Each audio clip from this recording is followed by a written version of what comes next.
This episode brought to you by the new monolith. Twice the price, same the size. Also by subscribers like you.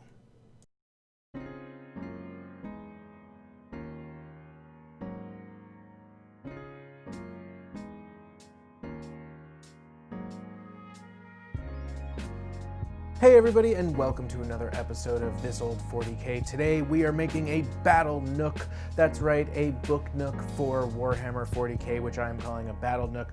I have these two beautiful limited edition Indominus books, and they have amazing covers on them, so I thought, what a better way to display these than to make a book nook, aka Battle Nook, that's going to go in between them. And just to keep things on the level, I am going to be using the new terrain as well as the new models in order to put together this book nook, Battle Nook diorama. So let's get right to it. Remember to like and subscribe, hit that bell button so you never miss an update. As soon as we reach 8,000 subscribers, we are giving away the Indominus box set as well as both of the new Necron and Space Marine codexes. So hit that subscribe button, not just because you're super excited for a Battle Nook, but also because you want free stuff. Let's get to work. Here's the shelf where I want to build our book nook. We're gonna figure out how much space we have to work with in order to create our book nook. So the book nook will sit between these two books. I want it to sit off the wall. I want a couple inches in the back for electronics. So 8 inches deep. I was gonna use this to measure 6 inches, but it's actually only 5. Which is funny. I actually want to make sure that I have room for lights and stuff on the inside. And because we are going to be using all new stuff, the Battlezone Manufactorum itself is a 1/2 inch wide. But I want to make sure that the books don't fall down. I'm actually going to come out across the books. So that's 11 inches. So it's going to be 8 inches deep by 11 1/4 wide. So now that we have those measurements, let's head on over to Illustrator and we are going to design our box that we can then laser cut. So once again, working in Illustrator is not the most exciting thing in the entire world, so I am going to be time-lapsing this. Essentially what I'm doing is I am designing a box and I am designing tabs to make sure that when I laser cut everything, it's going to be easily assemblable and everything will be at 90-degree angles. I already have a guide set up that is the correct size for the Glowforge, so I know how much room I have to work with, which is this template here. I have my grid set up. I'm going to make sure that everything is in inches, and we're going to use the measurements that I just saw. Okay, I think that we have all of our pieces. 1 wall, 2 walls, 3 walls, a roof, a holder, and a base plate. 1, 2, 3, 4, 5, 6, 7. Excellent. This will provide the foundation for our book nook, and then we will cut this out and we will start sculpting and building inside of it.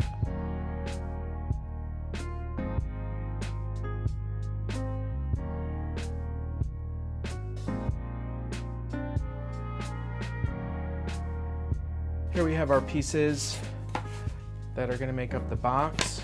We have our base plate, and then we have our back panel, and then of course we have our sides, and we have our top. And the whole thing will keep itself square. Now obviously I'm not going to put glue on it right now, but I will grab the books so you can sort of get a feel for how that's going to look. So there we have it with the Indominus book on it, and most importantly we have all of this extra space in the back where I can stick some electronics. So now that we have it test fit, I just want to take a quick look at how it's going to sit in the shelf. And if we want to get a sense of scale, I haven't painted the miniatures obviously for this yet, but we should be able to get a decent number of miniatures in here. I wish I knew exactly using for every step of this build process, but the truth is that I'm going to be just kind of seeing where my creativity takes me. However, I do have a couple of rules. I am only going to be using new stuff from the Indominus box set or the new releases. So this is the Manufactorum terrain. We're going to be using this as our primary building mechanism to build out the space. We're going to be using 2-part epoxy along with some sage sage green water tint, and hopefully we'll find a good pearlescent color so that we can make some like slime coming out of the pipes that are included in this set. I have a whole bunch of sprues of Necrons because I haven't built those yet, and we're going to be using the new Necrons. I also have a strand of LED AA battery lights. I'm going to be using a bunch of pink foam and some sand, some rocks, some corkboard. And then over here, I've grabbed a biker, I've grabbed some salt marines, I've grabbed one of the heavy guys, and I've grabbed a bunch of the Necron objective markers. I thought this piece was really cool in particular. So we're gonna be using this to sort of decorate it, and we're just gonna kind of see where it goes.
Okay, so I've been working on the project now for a couple hours, just kind of seeing where things take me, and I've gone back and forth on a couple things.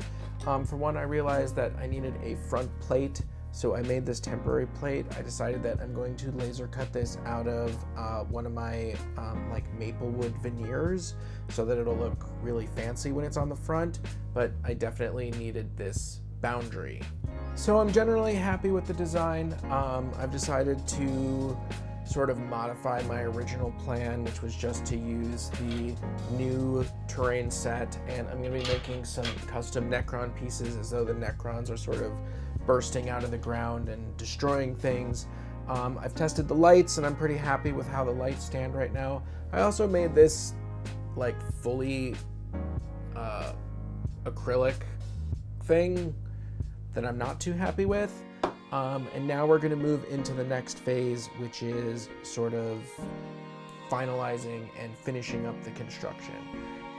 Still have to make the Necrons, I still have to make the actual miniatures that are going to go inside, and obviously the LEDs are just sort of a temporary layout. But I think we're in a pretty good place. Let's keep going.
Okay, so I just put this piece together, and I need to use this L, and this is not from the new set because my new set doesn't have this piece, but I need it for the drippy drain, which I'm going to attach here.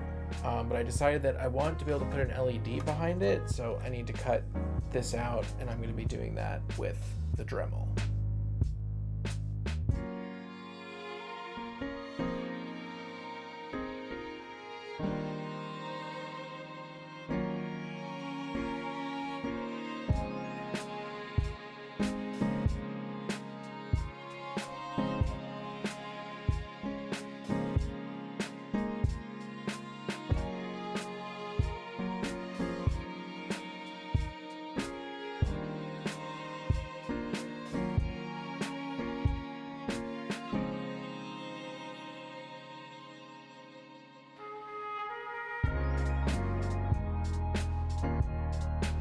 Doki project update. We are on day 4 of working on this book nook.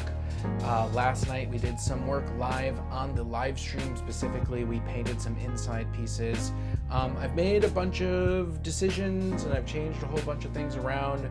I've also questioned my design a little bit. We're going to take a look at those changes, and then specifically we are going to start working on the water effects that are going to go into the project, and we're going to start working on the lighting. We are getting very close to the end. So first of all, the workspace is a disaster. We're going to have to spend some time today cleaning that up.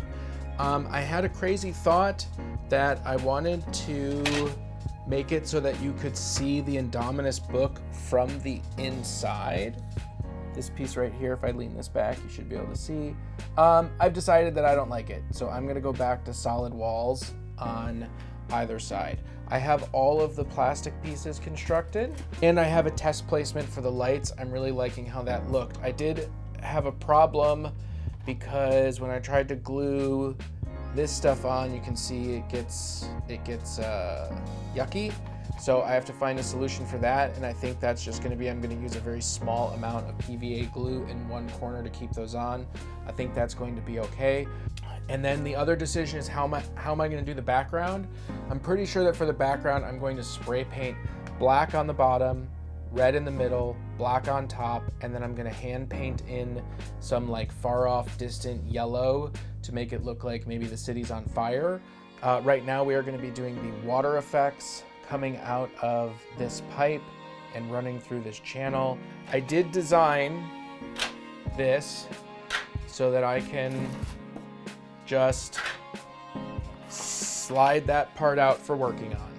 So I think we can say right off the bat that the straight up green Illumidust is much more toxic looking than the forest green. So I'm going to use the green Illumidust and not the forest green. And while we're waiting for these to cure, I am going to prime all of my Space Marine pieces black and Xandri dust and begin painting and washing them.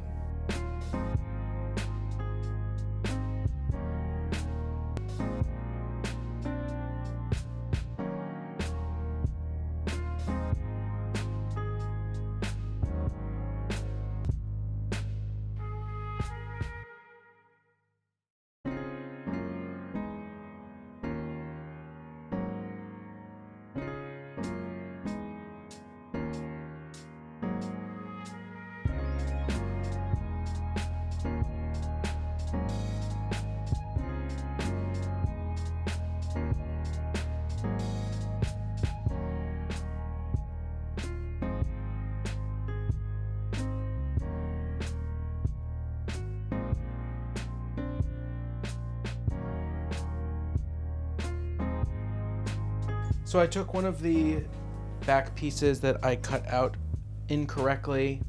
I used it as a test to do this black to red gradient using spray paint, and I really like it. I think it's going to be a great background. It's sort of ominous and dark and looks like maybe things are burning. I might do some yellow or umber highlights on it. I also did sort of a reverse xanthol highlight on the Space Marine pieces. So they're kind of dark at the top and light at the bottom. And I'm really liking that. Now remember, this side is going to be covered, so you're really going to see it more like this.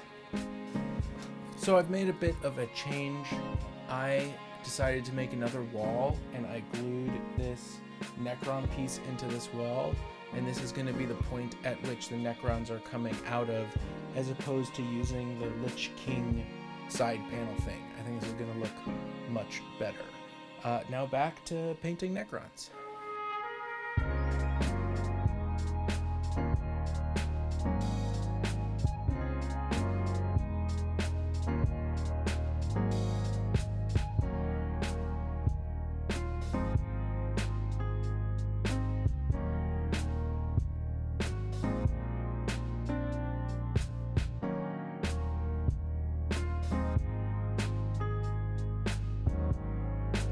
Okay, our samples have dried, and as expected, the regular green looks so much better. It's nice and murky. It still has that sort of like cool pearlescence.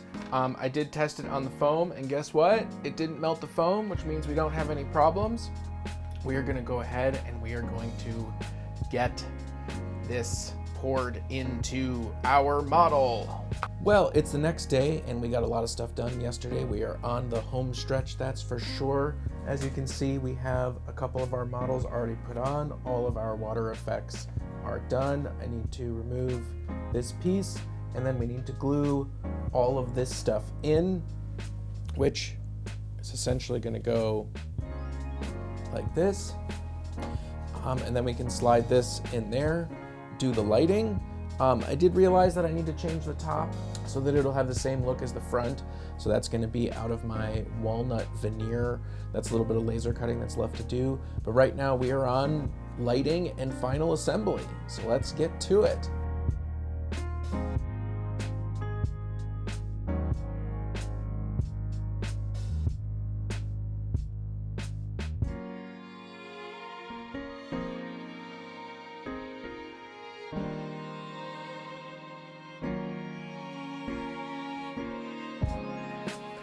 Okay, as you can see, pretty much everything is in place where it needs to be.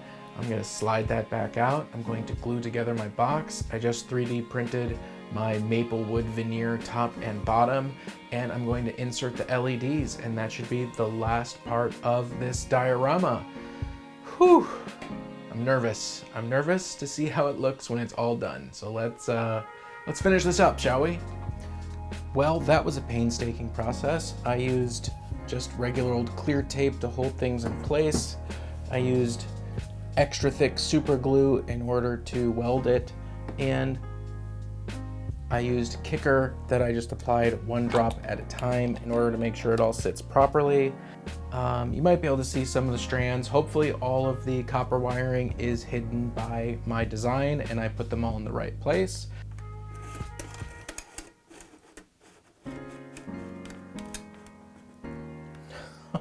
Oh, it fits in perfectly. I know you can't quite see it from the outside, but it is really gorgeously lit. You can't see inside it yet. Let's move it on over to the bookshelf and then take a look.